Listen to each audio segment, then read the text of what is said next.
We continue now at the top of Daf Yomi Gemara and Meseches Taanis. This is Taanis Daf. On the previous summit, the Gemara was discussing what do we do outside of Eretz Yisrael, where we have 2 days of Yontif. So you have Shmini Atzeres and you have Simchas Torah. It's a suffix exactly what is Shmini Atzeres. So what do you do in terms of Mashav Aruch Amar Agoshim? So Shmuel suggested that on Shmini Atzeres at Musaf we say Mashav Aruch Amar Agoshim. Then we say it again at Mincha. It's the same day, so we say Mashav Aruch Amar Agoshim again at Mincha of Shmini Atzeres. But then when Ma'ariv comes of what we call Simchas Torah, so at Ma'ariv and also Shacharis, you're not going to say it, because again, it's possible that the Simchas Torah is, again, it's a repeat. It might really be Shmini Atzeres. And then in Musaf of Simchas Torah, you'll start saying it again. So the Gemara here continues. Rava Amar Rava says, Kevon shehizchil shuveino posek. Once you begin saying Mashav Aruch Amar Agoshim, in other words, he disagrees with Shmuel. He says once you begin saying it, you don't stop saying it. You continue to say it. Rashi over here says, Rava Amar Kevon shehizchil b'shmini safek shvi. On the day which is the 8th day, which might be the 7th day, what we call Shmini Atzeres and Chutz La'aretz, shuveino posek. Once you start saying Mashav Aruch Amar Agoshim, you do not stop. V'chein Amar Rav Sheshes, the Gemara continues. Likewise, Rav Sheshes says, Kevon shehizchil shuveino posek. Once you begin saying it, you don't stop saying it. And the Gemara continues, V'af Rav Haderbe, and Rav also changed his mind from what he originally said. Rashi over here says, Haderbe, Mimai Damar Posek. On the previous Amar, Rav said also that you begin to say it and then you stop, but Rav retracted that position. The Amar Rav Chananel Amar Rav, because Rav Chananel said in the name of Rav, Mona Esrim V'Yechad Yom, Kederech Shmona Esra Yomim, Me Rosh Hashanah ad Yom Kippurim. He counts 21 days, the same way it's 18 days from Rosh Hashanah to Yom Kippurim, Umaschil, and then he begins, V'Kevon Shehischil, Shoveno Posek. Once he begins, he doesn't stop. Rashi over here explains, Mona Chaf Aleph Yom, Me Rosh Hashanah ad Shmini Safek Shvi Shel Chag. In other words, you're counting from Rosh Hashanah 21 days until this day, what we call Shmini Atzeres and Chutz La'aretz, meaning the day that's the 8th day of Sukkot and might be the 7th day. Kederech Shemona Me Rosh Hashanah ad Yom Kippurim Yud Yomim. Same way you count from Rosh Hashanah to Yom Kippur 10 days. Shemaschil Limnos Miyom Rishon Shel Rosh Hashanah. The point of the Gemara is that you begin to count from day number 1 of Rosh Hashanah. Umazkir mikan va'elech, and he mentions from then onward, meaning v'zeu shemazkir b'shmini safek shvi shuchaf beis shuveino posek. The point is he mentions talking about Mashav Aruch Amar Agoshim. Once you begin mentioning, you mention it from that day, Shmini Atzeres, and once you begin mentioning, you don't stop. And the Gemara continues, v'hilchasa, that is the halacha, kevon shehischil shuveino posek. Once the person begins to mention it, he does not stop mentioning it. And the Gemara continues with the Mishnah, ad mosai shoal in a until when do we ask for the rain? So Rabbi Yehuda Omer ad sheyavor Pesach. Rabbi Yehuda says you ask for the rain through the entire Pesach until the end of Pesach. We quoted this earlier. And Rabbi Meir Omer of Meir says ad sheyetze Nisan. You continue to ask for rain throughout the entire Nisan. Shenemar, like the pasuk says, vayored lechem geshem yoro malkosh barishon. Pasuk here is talking about the fact that it rained barishon in the first month, meaning the month of Nisan. That indicates that the month of Nisan is also part of the rainy season. The Gemara says, Amar le Rav Nachman le Rav Yitzchok. Rav Nachman said to Rav Yitzchok, Yora b'Nisan. What's going on over here? The Mishnah quoted this pasuk that seemed to indicate that Yora, which is the first rain, takes place in Nisan. That's not true. Yora b'Mar Cheshvan, the Yora always takes place in Mar Cheshvan. And the Gemara says, Tanya, as we learned in Aisa, Yora b'Mar Cheshvan u'Malkosh b'Nisan. Yora, which refers to the first rain of the rainy season, that takes place in Mar Cheshvan. That's the beginning of the rainy season. And Malkosh, which is the last rain, that's the one that takes place in Nisan. So Amar Lei, so he said back to him, Ochi Amar Rav Yochanan, so said Rav Yochanan, Bimei Yoel ben Pesuel Niskayim Mikrazeh. This pasuk, it was fulfilled in the days of Yoel. This is the Navi Yoel Dechsivbe, because the pasuk says as follows: Yes, Rageza Machal Arba V'Gomer. The pasuk is talking about the fact that all the crops were destroyed by the insects, and the Gemara now explains what's going on over there. Os Hashanah, that year, Yotza Adar finished V'lo Yardu Geshamim. It hadn't rained yet. So Yarda Lahem Reviya Rishona Bechad B'Nisan. The first rain actually came on the 1st of Nisan in that year. So Amar Lahem Navi Li Yisrael. So the Navi said to Klal Yisrael at that time, Tz'u V'ziru, go out and plant. So Amru Lo, so they said back to him, Mishi Yeshlo Kav Chitim or Kavim Sorim. Somebody has a kav of wheat or some kav of barley. Yochlenu V'Yechi, he has a choice. He can eat it and he can survive, he can live. Oh, Yizrenu V'Yamas, or he can plant it and he's going to die. In other words, there's no point in planting anymore. The rain came too late. We're just going to lose the little food that we have. So Amar Lahem, so he said to them, nevertheless, Tzu'u v'ziru, go, you should plant it. So Nazal Lahem Nei, so a miracle happened, V'neskala Lahem Masha B'ksolin, U'masha B'chorin Amolim. They were able to see that there were seeds hidden in the walls, and there were seeds that were hidden in the antholes. So Yatsu, V'zaru, Sheni, U'shlishi, U'revi, so they went and they planted on the 2nd day of Nisan, the 3rd day of Nisan, and the 4th day of Nisan. V'yarda Lahem Reviya Sheniya B'chamisha B'Nisan. Then it came a second rain on the 5th of Nisan.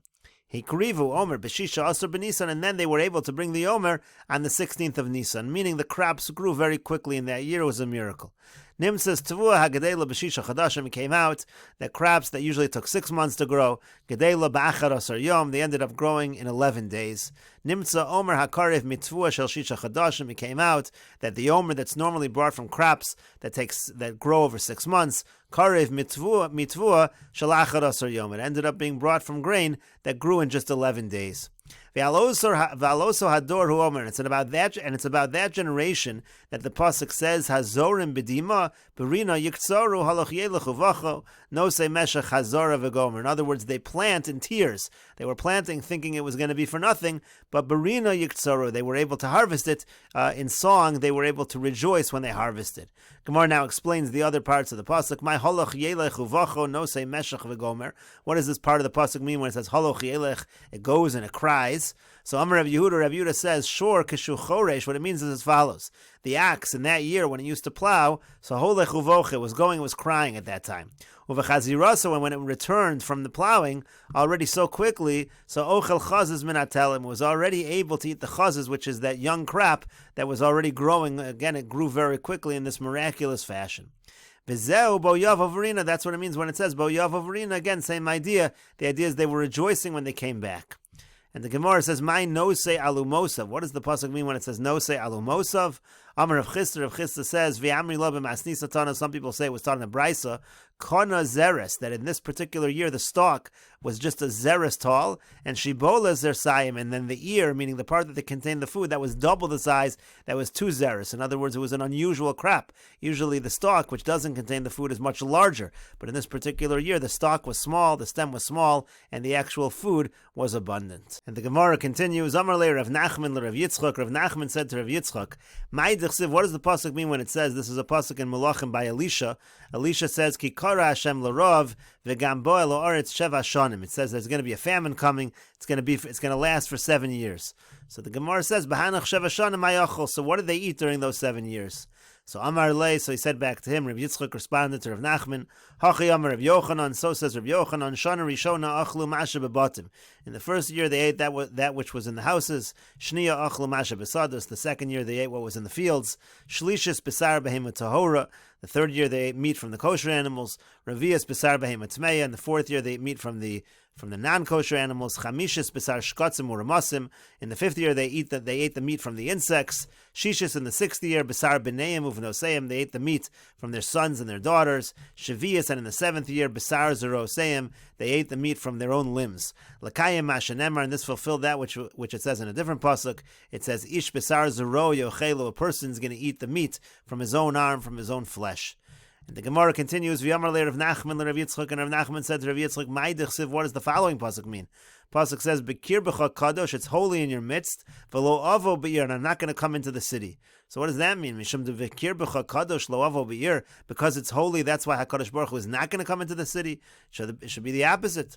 So Amar le, so he said to him, Hachi Amar Rav Yochanan, so says Rav Yochanan, Amar HaKadosh Baruch Hu, what HaKadosh Baruch Hu is saying is as follows, Lo avo b'Yerushalayim shal mala, I'm not going to enter the Yerushalayim of above, the Yerushalayim of the heavens, ad sha'avo l'Yerushalayim shal mata, until I also enter the Yerushalayim shal mata, the Yerushalayim of earth. So the Gemara says, Umi ika Yerushalayim lamala, is there really a Yerushalayim up above? And the Gemara says, in yes, tichsiv, because the pasuk says, Yerushalayim habnuya ki ir shechubra lo yachtav. It says Yerushalayim that's built up like a city that's attached together. It sounds like there's a parallel, as if there's one Yerushalayim lamala that's connected to the Yerushalayim shel mata. And the Gemara continues, V'yamar le Rav Nachman le Rav Yitzchak, and Rav Nachman says to Rav Yitzchak, Mai tichsiv, what does the pasuk mean when it says, Uvachas yivaru v'yikselu musar havolim eitz hu? Now here Rashi explains what the pasuk simple pshat would have meant. If not for the gezer shava that the Gemara is about to mention, hayamashma, the pasuk would have implied as follows: Atumim ke'etz, the people are closed off like wood. Lakabil musar v'lashav hayulokin. In other words, they're not going to accept any musar, the people, and there's no reason that you're even giving them the malchus. Then there's no reason to give them any lashes or any kind of yisurim, because they're not going to hear the musar anyway. So the question is, what does that pasuk mean? So Amar Lei, so again, Rav Yitzchak said back to Rav Nachman, Hachi Amar Rav Yochanan, this is how Rav Yochanan explained the pasuk. Achas hi shemevaeres rishayim begehenim. There's one particular sin that it causes, it consumes the wicked in Gehenim. It's really a reference to just one particular aveira. Maihi, so the Gemara says, what aveira is that? Avodah Zarah. This pasuk is really talking about the aveira of Avodah Zarah, the worship of idols. Because the pasuk says over here, Musar avolim eitzu, and it says over there, Hevel hema masei tatuim, referring to Avodah Zarah, uses the same kind of language, Hevel hema, so therefore we make a gzera shava, and the pasuk is really talking about the sin of Avodah Zarah, which consumes the Rishoyim. As Rashi over here explains, Bi'achas aveira sheinos, and this one aveira that they do, Yisbaru haksilim Rishoyim, the foolish Rishoyim, through that they become consumed. And the Gemara continues, V'yamar le Rav Nachman le Rav Yitzchak, and Rav Nachman said to Rav Yitzchak, Ma'id chsiv, what does the pasuk mean when it says, Kishtayim ro'os asa ami, my nation did two evils? Gemara says, Tartinu, it's only two? To have it, there are only two evils. Esron v'arba shvikalahu, are the other 24, are they forgiven? Rashi over here explains, Esron v'arba shvikalahu bitmiya beparshas hatishbot chav dalet avera shavru. So first Rashi explains, in Yechezkel it lists 24 averas. So here he's saying there's only two averas. What happened to the other 24 averas? Were they forgiven? Lishna Achrina, Rashi has another explanation of what this 24 is. Sha'avru al chav dalet svarim. It's referring to the 24 svarim, meaning here talking about the 24 svarim of Tanakh. They transgressed all of those. What happened to those? And so the Gemara says, Amar Lei said to him, Hachi Amar Rav Yochanan, so says Rav Yochanan, Achas Shehi, it's actually one, which is equivalent. We'll continue with this discussion in the next video on Daf Hey Amud Beis.